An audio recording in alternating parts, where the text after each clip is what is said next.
Thank you for joining me, viewers. Dr. J.W. Morrison, theologist, New South Wales, Australia. We're in the Watchtower study edition for November 2019, paragraphs 1 and 2. According to 1 Peter 4, 7 through 8, what will help us cope with adversities? There's signs, because they say we need good friends during the Great Tribulation, there's signs that are going to take place before the tribulation begins. One of those signs is there'll be a world leader that brings peace to the world like no other. But he'll be assassinated. He'll be mortally wounded in front of the world, so it'll probably happen on TV. There's all sorts of signs. So the tribulation isn't going to hit you if you're a Bible observer and world observer of world events. It's not going to hit you with too much surprise, but at this stage there's no sign of that taking place as yet. So the guessing game can be taken right out of when the tribulation is going to happen. But back to this article, which has been quite a circus really, considering that Jehovah Witnesses say true friends show love at all times, and we got lost in a few presentations there about shunning. Paragraphs 1 and 2, according to 1 Peter 4, 7 through 8, what will help us to cope with adversities? Well, one of the things that will help Jehovah Witnesses cope with adversities is to accept people outside their organisation. I know they have trouble accepting those in the organisation that don't want to bend the knee to the organisation's needs and wants, but they need to stop undermining governments. They need to stop undermining worldly people. As I said before in one of my last talks, the Jehovah Witnesses that I was speaking to down in the park the other day, women of all things, I was shocked, said they can't wait for Armageddon because people that have used Jehovah's name in vain will be dealt with. Look, viewers, I have to be honest with you, I've never heard anything like that. All the Christians I know, they are hoping Armageddon and the Great Tribulation is postponed for as long as possible. But not the Jehovah Witnesses. They want vengeance on the people that aren't Jehovah Witnesses, basically.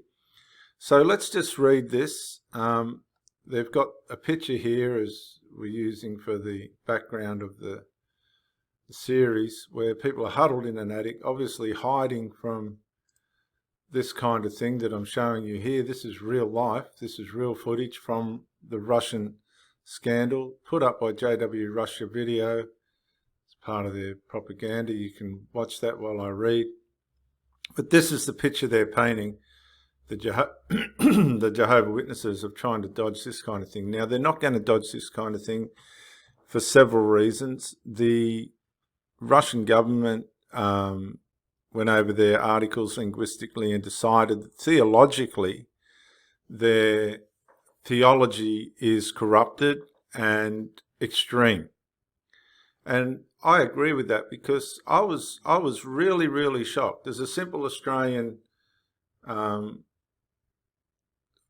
conscientious observer of religion, I was extremely shocked the way in which those Jehovah Witness women were trying to bring on Armageddon for the destruction of people that won't become Jehovah Witnesses. I couldn't believe their attitude.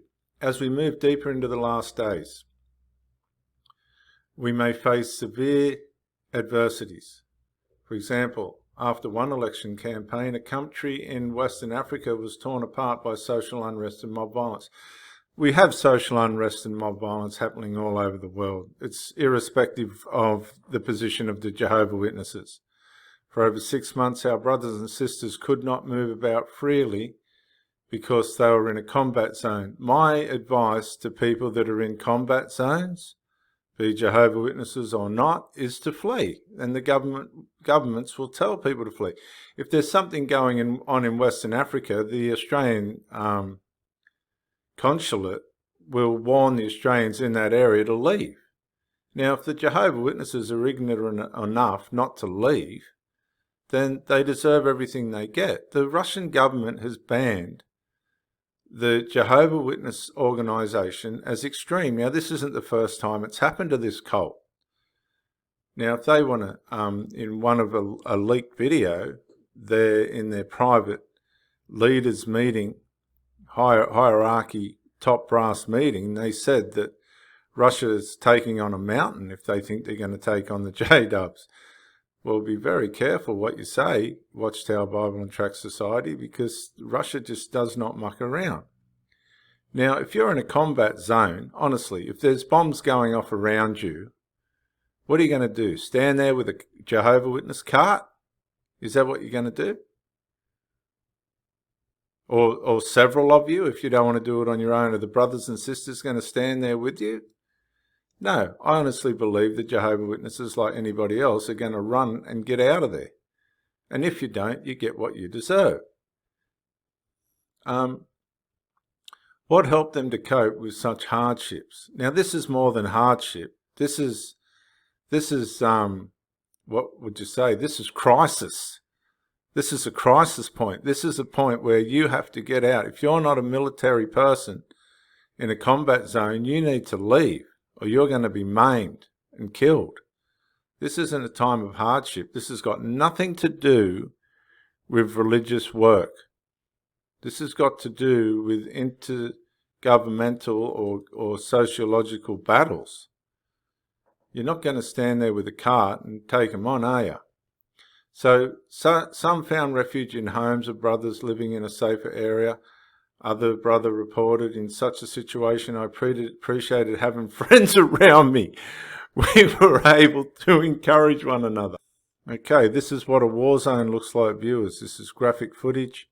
You can have a look at this. Well, are you going to think that the Jehovah Witnesses are going to be standing in a war zone with all this sort of thing within a combat zone? This is real. People die in combat zones. They're not the sort of place that you just stay around. This sort of language is so far from reality, it's not funny. In such a situation, I appreciated having friends around me. We were able to encourage one another to do what? To stay with a cart? Look. No, you want to be encouraging one another to get out of there. Get your senses together and get out of there. When the Great Tribulation strikes, we will appreciate having good friends who love us. You'll appreciate more than that. You'll be trying to stay alive. So it is urgent that we build strong bonds of friendships now. Now, the problem with this is, and let's just face it, the Jehovah Witnesses don't want to build friendships with people outside their organisation. They don't want to build friendships with people that are not Jehovah Witnesses. Some more Civil War footage. Do you think the Jehovah Witnesses are going to be hanging around there trying to make friends and all the rest of it while all this sort of stuff's going on where they're trying to be missionaries? No. We can learn much from the experience of Jeremiah, whose friends helped him survive during the time leading up to the destruction of Israel. How can we imitate Jeremiah? Jeremiah's got nothing to do with this sort of civil unrest, which is what they're talking about. They're talking about, and they mentioned themselves here in the article, a combat zone. Do you think the Jehovah Witnesses are going to be encouraging one another to stay out there in with the carts in this sort of thing, or hide in homes and stuff? You don't see Jehovah Witnesses helping these people that are fleeing war. You do see the Red Cross and the Salvation Army and all these types trying to get in and help, but you won't see the Jehovah Witnesses organisation get involved in this sort of charitable work. You just won't see it. It's not what they do. So if Jehovah Witnesses want to, play the persecution game for an organisation that's regarded as extreme and a cult, then go right ahead. You're not going to find any example from Jeremiah, because you'll see Jeremiah got his mates to go and do his dirty work. He didn't risk it himself. So I'm going to hand this over. We'll look at some videos. This is Dr. Jason W. Morrison, theologist, New South Wales, Australia. I hope you enjoy the following presentations. Links will be left below.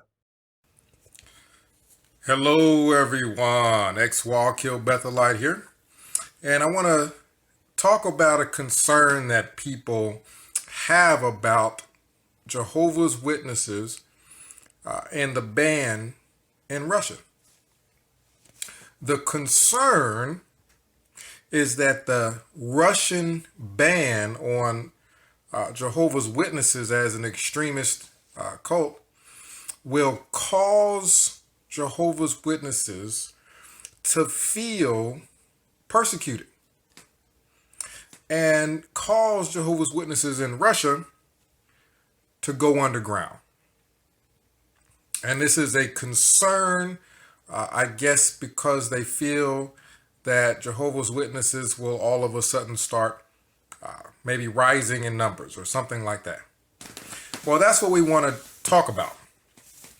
Because the problem that Jehovah's Witnesses have won't be solved by a feeling of persecution. One problem that Jehovah's Witnesses have is the internet. The things that go on behind closed doors are being brought to the open by advocates that get on YouTube and make videos, such as myself. Things that go on behind closed doors that Watchtower would like to sweep under the rug, such as the Bethelites in the headquarters in New York that were let go.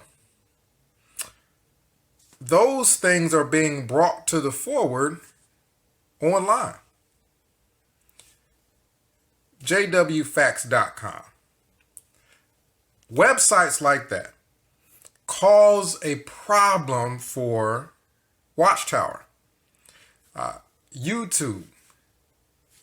People who are coming forward with their experiences within the Jehovah's Witnesses on YouTube are causing Watchtower a problem.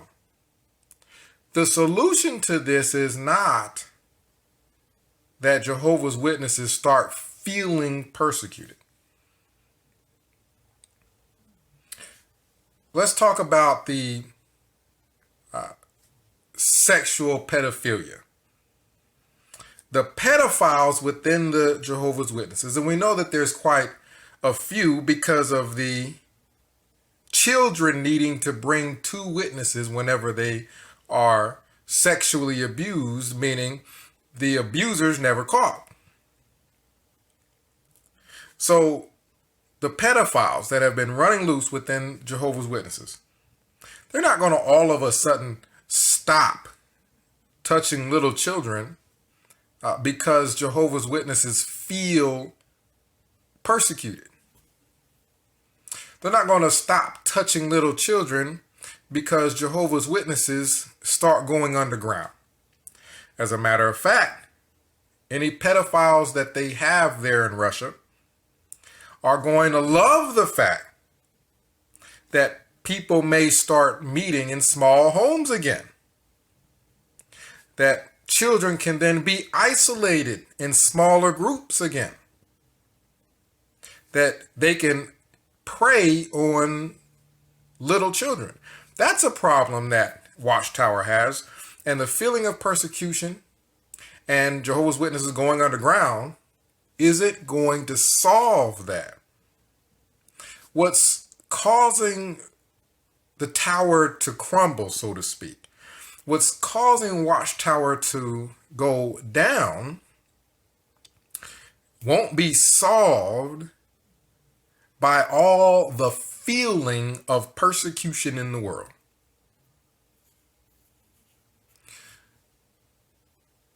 think about the fact that Jehovah's Witnesses have had book studies in the past in people's private homes. That's meeting in private homes. That's essentially what people are saying Jehovah's Witnesses will start doing in Russia.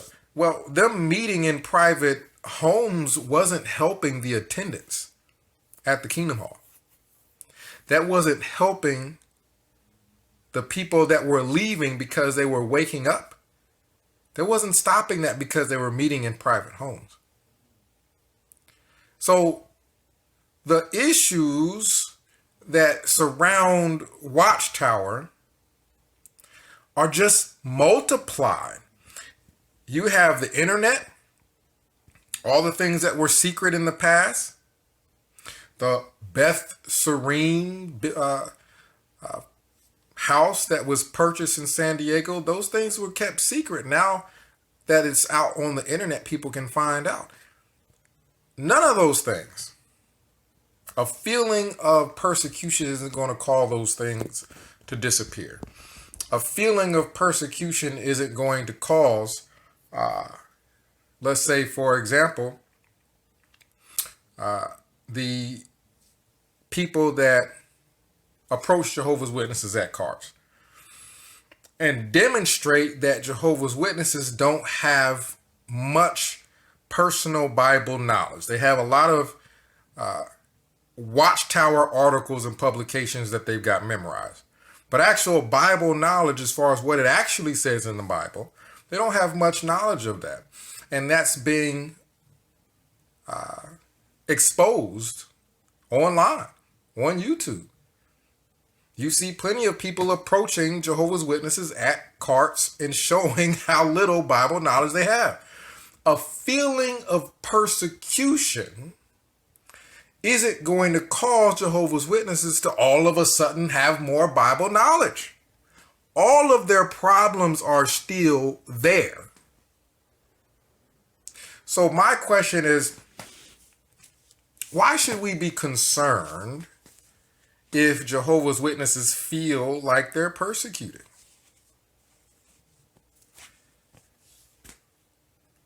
Comment down below, let me know. Why should we be concerned? Because they might feel persecuted. I'm not saying that they won't feel persecuted. What I'm saying is, what difference will that make? Watchtower is collapsing. It's going down. Watchtower isn't going to stop selling Kingdom Halls. It's not going to stop selling properties and combining congregations because congregations are shrinking. That and all those things aren't going to stop because Jehovah's Witnesses feel persecuted. To a certain extent, Jehovah's Witnesses have always felt either A, persecuted, or B, that persecution was going to imminently come. The Great Tribulation, all the governments turning on Watchtower, that feeling of imminent persecution has been there for Jehovah's Witnesses. It's been there for people because Watchtower is telling them that the governments are going to turn on Watchtower any day.